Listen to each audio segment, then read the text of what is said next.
आपण इष्टिकाचित्तीचा टाईप 2 पाहणार आहोत। तर पहिल्या टाईपमध्ये आपण सांगितलेलं आहे यल लांबी, रुंदी आणि उंची। रुंदी ही बी अक्षराने दर्शवतात, लांबी ही यल अक्षराने आणि एच उंची ही एच अक्षराने दर्शवतात। त्याच्यावरचं आपण टाईप 2 वरचं दुसरं उदाहरण पाहूया। तर टाईप 2 मधील एका इष्टिकाचित्तीची लांबी, रुंदी आणि उंची ही अनुक्रमाने दिलेली आहे। काही 10 सेमी, 12 सेमी आणि 16 सेमी दिलेले आहे। तर इष्टिकाचित्तीचे एकूण पृष्ठफळ किती आहे? एकूण पृष्ठफळ विचारलंय। इष्टिकाचित्तीचे एकूण पृष्ठफळ आणि इष्टिकाचित्तीचे एकूण घनफळ म्हणजेच त्याचे सूत्र काय? LBH म्हणजेच लांबी गुणिले रुंदी गुणिले उंची।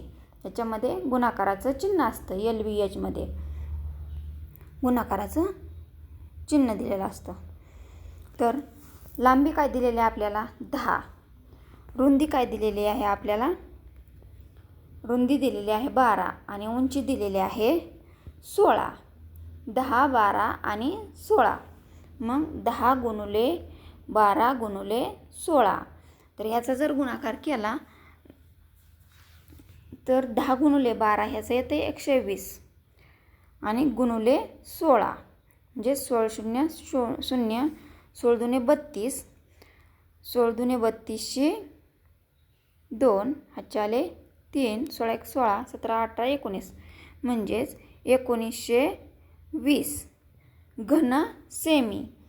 घन सेमी इष्टिकाचित्तीचे एकूण पृष्ठफळ हे घन सेमीमध्ये लिहिले जाते।